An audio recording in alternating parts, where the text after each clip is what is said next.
જૂનાગઢના આલ્ફા વિદ્યા સંકુલમાં હોસ્ટેલમાં રહી અભ્યાસ કરતા વિદ્યાર્થીઓની કાળજી લેવામાં આવતી ન હોવાના વાલીઓએ આક્ષેપો કર્યા છે। આ મામલે વાલીઓ હોસ્ટેલ પર પહોંચ્યા હતા।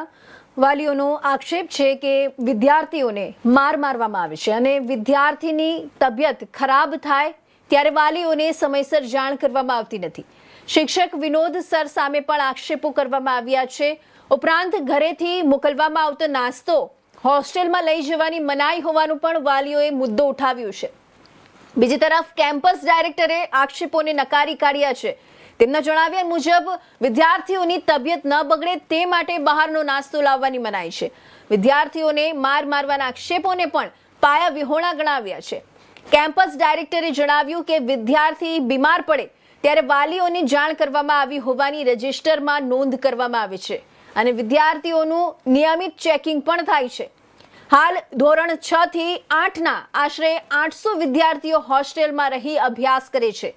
સંચાલનના જણાવ્યા મુજબ સરકારના SOEના નિયમો પ્રમાણે અહીં તમામ જરૂરી સુવિધાઓ ઉપલબ્ધ છે।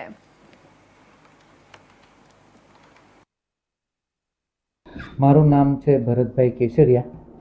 હું અહીંયા કેમ્પસ ડાયરેક્ટર તરીકેની ફરજ બજાવું છું છેલ્લા 2 મહિનાથી। મહત્વના મુદ્દાઓ એ છે કે 25 થી 30 વાલીઓ દ્વારા આક્ષેપો કરવામાં આવી રહ્યા છે કે આ સ્કૂલની અંદર વિદ્યાર્થીઓને મારવામાં આવી રહ્યો છે, ખોરાક બાબતે પ્રશ્નો છે અને બીમારી બાબતના પ્રશ્નો શું કહેશો? બીમારીમાં તો એવું છે કે જે બહારનો ઘરનો નાસ્તો લઈને આવે છે મોટા મોટા બેગો ભરીને, બરાબર, તો એ છોકરાઓ કેવું કે 15 દિવસ 20 દિવસ નાસ્તો ચાલે તો ઓબ્વિયસલી બગડી જાય।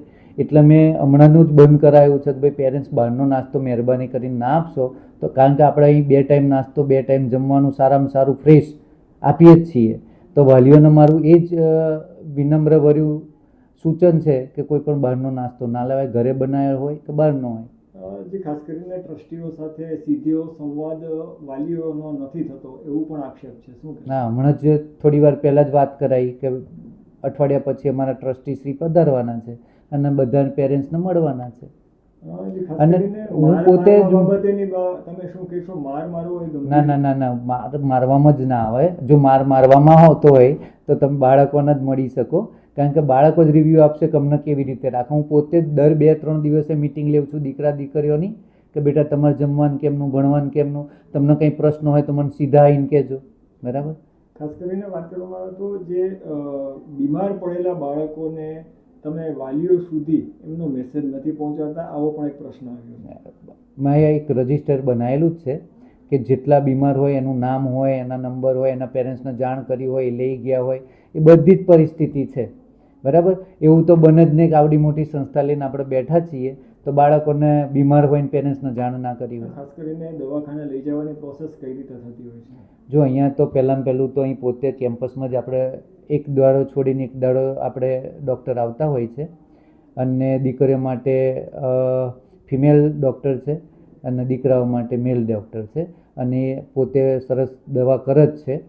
એના સિવાય જો કોઈ વધારે એ દવાથી સુધરે નહીં તો અમે પોતે પેરેન્ટ્સને જાણ કરી અને એને ગાયત્રી હોસ્પિટલ કે જે નજીકની હોસ્પિટલ સારી હોસ્પિટલમાં લઈ જઈએ છીએ।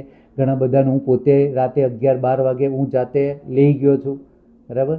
એટલે એવી પરિસ્થિતિ છે જ નહીં કે બાળકોને અમે સ્ટેટમેન્ટ ના કરાવતા હોય। શોભના પ્રસાદ બોલું છું ઉપલેટાથી અને મારો બાળક અહીંયા આલ્ફા વિદ્યા સ્કૂલમાં ભણે છે અને મારા છોકરાને મારવામાં આવ્યો હતો 1 તારીખે, આજથી 9 દી પહેલાં માર્યો હતો।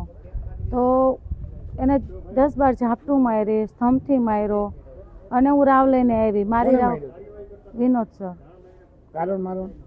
બસ લોબીમાં દોડતા હતા તો પ્રેમથી પણ સમજાવી શકતા હતા ને, મારવાનો કોને અધિકાર આપ્યો એને?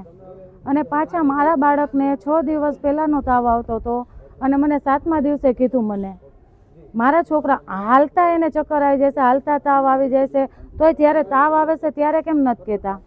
અને મેડિકલ ટ્રીટમેન્ટ અહીંયા કેમ સુવિધા સારી કેમ નથી હોતી કે ઘરે બાળકને લઈ જવું પડે? અને ઘરના નાસ્તાથી શું પ્રોબ્લેમ છે? બહારના નાસ્તાને આપણે સમજ્યા તો ઘરના નાસ્તાથી આપણે તો સૂકો નાસ્તો દઈએ ને, એનાથી શું પ્રોબ્લેમ છે? અને અહીંયા બાળકોને 7 વાગે જમવાનું આપી દે છે તો બાળકો રીડિંગમાં હોય, વાંચતા હોય, લખતા હોય, તો બાળકોને 10 વાગે ભૂખ લાગે તો એ ક્યાં જાય? 8 વાગ્યા પછી બાળકોને પાણીની બોટલ ભરવાની પણ ના પાડી દે છે. પાણી તો જળ જીવન છે બેન. હા, પાણીની બોટલ બંધ કરી દે છે, ગેટ બંધ કરી દે છે, છોકરાઓને અરશબ્દો બોલે છે, ગેરશબ્દો બોલે છે. કોણ બોલે છે એવું? આ વિનોદ સર.